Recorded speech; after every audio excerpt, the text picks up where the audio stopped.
The names Ranga and Billa might sound familiar to many of us, as we've likely heard them since childhood. However, most people are unaware of the heinous crime these two committed. A crime that shocked the entire nation and left everyone in disbelief. Their actions were so brutal that they were eventually sentenced to death. The hatred for them was so intense that even their own families refused to claim their bodies after their execution. So, what exactly did Ranga and Billa do? Let's dive into their story. But before we proceed, please subscribe our channel and hit the bell icon. Ranga and Billa first came into the spotlight in September 1978. They were petty thieves in Mumbai, often stealing with the help of a third accomplice. However, when their partner was caught in one of their thefts, Ranga and Billa panicked, fearing the police would arrest them too. To escape, they stole a car and fled Mumbai overnight, heading to Rajasthan. After staying there for a few days, they moved to Gujarat, but couldn't settle there either. Eventually, they boarded a train to Delhi, arriving on August 16, 1978. Upon reaching Delhi, Ranga and Billa quickly settled into their new surroundings, renting a small room near Majlis Park. They paid 2 months' rent in advance, a move that not only secured their temporary hideout, but also helped them avoid drawing suspicion from the landlord. However, their intentions were far from honest. Instead of seeking legitimate work, they were determined to continue their life of crime, which included theft, robbery, and kidnapping. Delhi, with its bustling streets and crowded neighborhoods, provided them with the perfect cover to carry out their sinister plans. On August 26, 1978, Ranga and Billa put their criminal expertise to work. They targeted the prestigious Ashoka hotel, where they stole a brand new Fiat car. To avoid detection, they swiftly changed the car's license plate and began roaming the city, scouting for potential victims. Their modus operandi was calculated and ruthless. They planned to pose as helpful strangers offering rides to unsuspecting couples. Once the victims were inside the car, Ranga and Billa would overpower them, kidnap them, and then force them to reveal their home addresses. The criminals would then rob the victims' homes, taking whatever valuables they could find. This plan was not just about financial gain. It was a reflection of their complete disregard for human life and dignity. They saw their victims as mere tools to achieve their selfish goals, and their actions were driven by a chilling combination of greed and brutality. Little did they know that their next targets, Geeta and Sanjay Chopra, would not only expose their heinous crimes but also ignite a nationwide outcry for justice. The stolen Fiat car, which was meant to be their instrument of crime, would eventually become a key piece of evidence that led to their downfall. As they drove through the fierce streets of Delhi, Ranga and Billa were unaware that their reign of terror was about to come to a dramatic and decisive end. Meanwhile, on the same day, a family in Delhi was filled with joy and anticipation.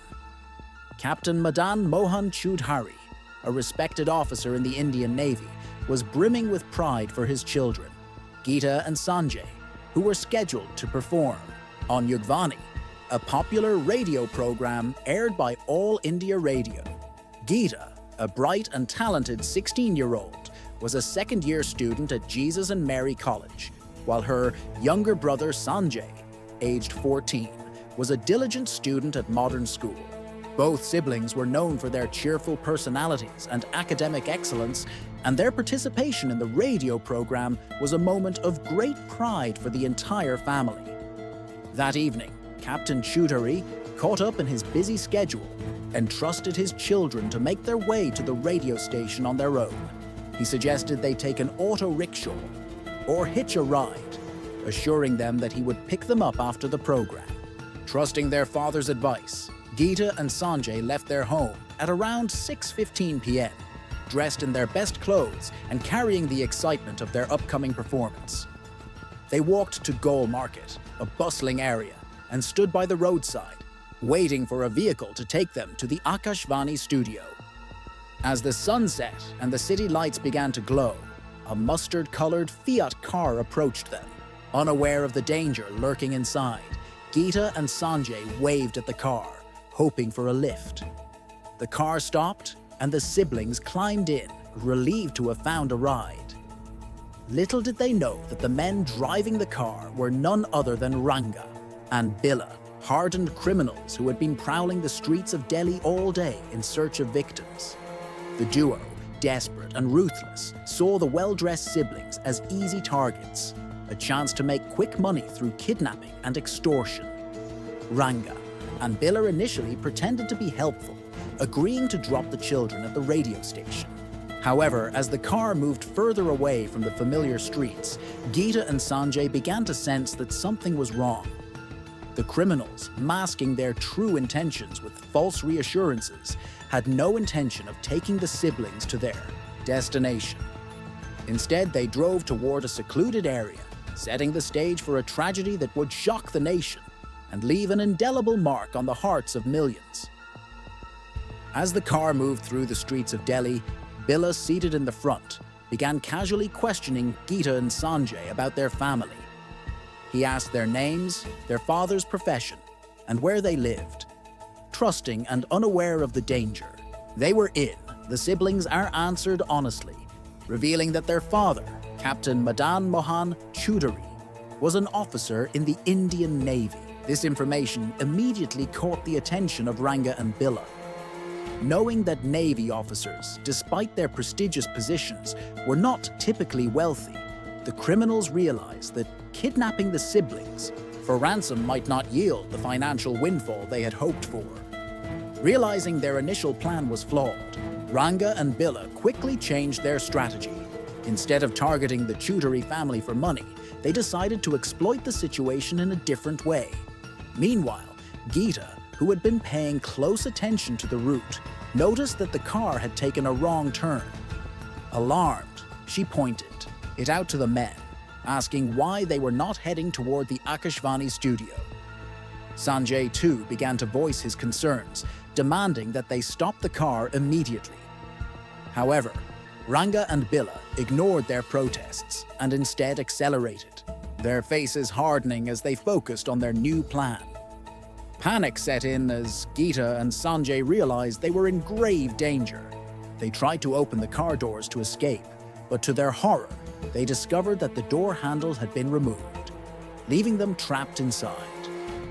The siblings' fear grew as they realized they were at the mercy of two strangers who had no intention of letting them go. Geeta, despite her fear, tried to remain calm and think of a way to protect herself and her brother.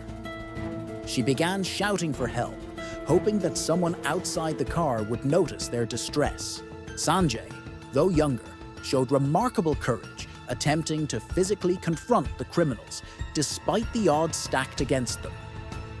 The car sped through the streets, taking increasingly unfamiliar and deserted routes. Ranga and Billa, now fully committed to their sinister plan, ignored the siblings' pleas and threats. The children's attempts to fight back only seemed to fuel the criminals' determination.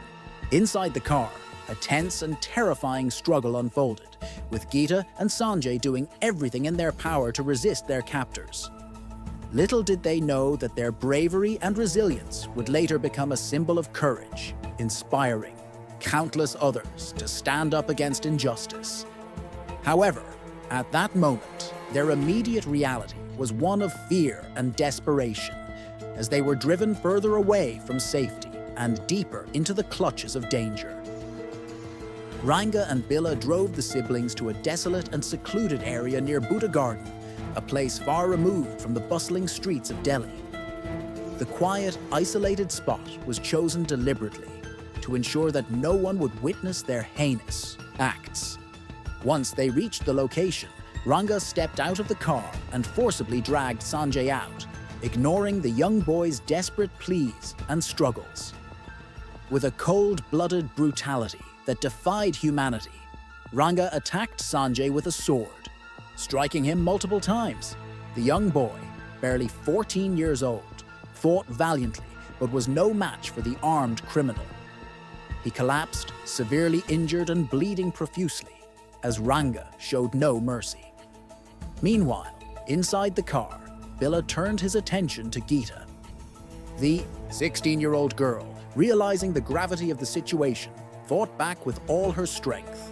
She screamed, kicked, and tried to defend herself, but Billa overpowered her. In a horrifying act of violence, he assaulted her, showing no regard for her dignity or humanity. Geeta's cries for help echoed in the empty surroundings, but there was no one to hear her. Her bravery and resistance, though fierce, were no match for the sheer brutality of her attacker. After the assault, Ranga and Billa, now fully consumed by their monstrous actions, decided to eliminate any witnesses to their crime. Ranga returned to Sanjay, who was still alive but barely conscious, and delivered the final, fatal blows with the sword, ending the young boy's life. They then turned their attention to Geeta, who was still inside the car, traumatized and terrified. Despite her exhaustion and injuries, Geeta continued to fight, scratching and clawing at her attackers in a final act of defiance. However, her efforts were in vain. Ranga and Billa, showing no remorse, killed her in the same brutal manner, ensuring that neither sibling would survive to tell the tale. Once their gruesome task was complete, Ranga and Billa dragged the lifeless bodies of Geeta and Sanjay into the nearby bushes, attempting to hide the evidence of their crime. They left the siblings' bodies in the undergrowth, hoping that the isolation of the area would delay their discovery. The criminals then fled the scene, leaving behind a trail of unimaginable horror and grief. The murder of Geeta and Sanjay was not just a crime against two individuals. It was an attack on the very fabric of humanity. The siblings' bravery, the face of such brutality, however, became a symbol of resilience and courage. Their tragic deaths shook the nation to its core, sparking outrage and demands for justice. The story of their final moments serves as a stark reminder of the darkness that can exist in the world, but also of the enduring strength of the human spirit, even in the face of unspeakable evil. The next morning, a shepherd named Daniram, while grazing his cattle near the secluded area of Buddha Garden, stumbled upon the horrifying scene. He noticed torn pieces of clothing scattered around, and upon closer inspection, discovered the lifeless bodies of Geeta and Sanjay. Shocked and terrified, Daniram immediately rushed to inform the local police. The forensic team arrived at the scene and conducted a thorough examination, uncovering the gruesome details of the crime.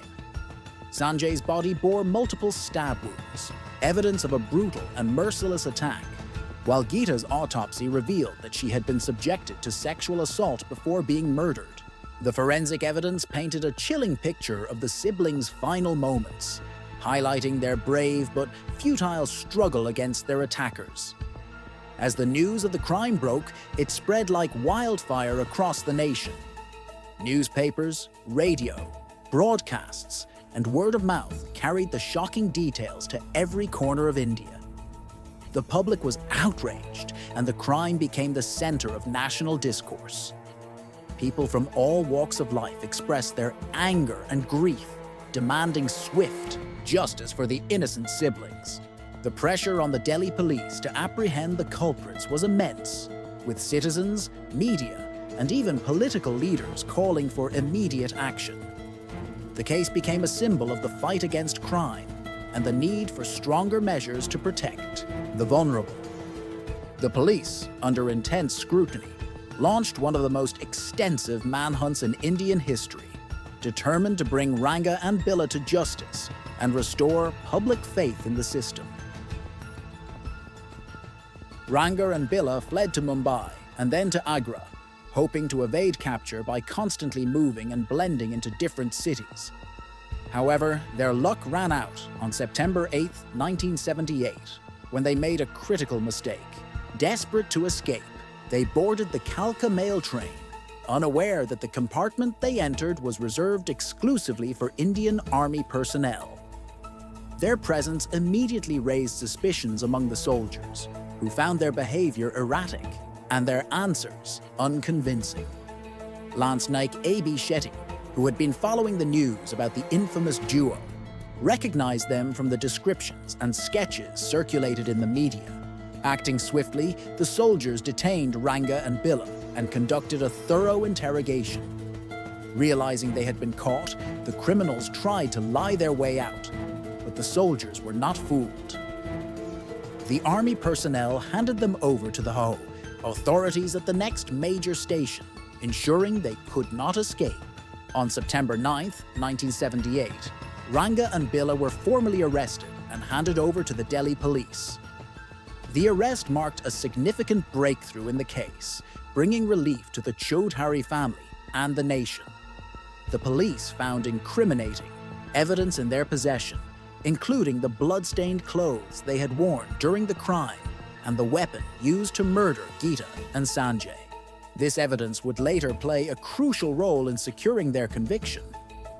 The arrest of Ranga and Billa was a turning point in the investigation, but it was only the beginning of a long legal battle to ensure justice was served.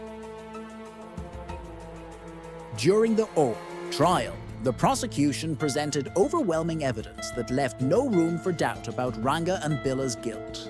The blood-stained clothes recovered from their possession matched the blood samples of Geeta and Sanjay, and the murder weapon, a sword, was identified as the same one used in the brutal attack. Forensic experts testified that the hair and fiber samples found on the victims' bodies matched those of the accused. Additionally, the testimonies of witnesses, including the army personnel who had arrested them and the hospital staff who had treated Billa's injuries, further solidified the case against the duo. Despite their desperate attempts to deny the charges and file multiple appeals, the courts remained unwavering in their decision. The Delhi High Court and later the Supreme Court upheld the death sentence, dismissing all pleas for leniency. Even a final mercy petition to the President of India was rejected, sealing their fate. On January 31, 1982, Ranga and Billa were hanged at Tihar Jail in Delhi. Their execution brought a sense of closure to the Chaudhary family and the nation, but it also highlighted the deep-seated anger and disgust people felt toward the criminals. In a telling sign of the hatred they had earned, not a single family member came forward to claim their bodies. The police were left with no choice but to perform their last rites within the jail premises, ensuring that their remains were cremated without any public ceremony or recognition. The unclaimed bodies of Ranga and Billa symbolized the complete rejection they faced from society, even in death. Their execution marked the end of a dark chapter in Indian history, but the lessons from their crimes and the bravery of Geeta and Sanjay continue to resonate, reminding us of the importance of justice, vigilance, and the enduring fight against evil. Geeta and Sanjay's bravery during their ordeal was recognized by the Indian government, which instituted bravery awards in their honor. Their tragic story also led to a decline in hitchhiking in Delhi as people became more cautious. This chilling tale of crime and justice serves as a reminder of the importance of vigilance and the need for swift action against such heinous acts. Let us honor the memory of Geeta and Sanjay by staying alert and ensuring such tragedies are never repeated. What are your thoughts on this story? Let us know in the comments. If you liked the video, please like and share it. If you haven't subscribed to the Crime and English channel yet, do it now. Stay tuned for more such true crime stories. Thank you.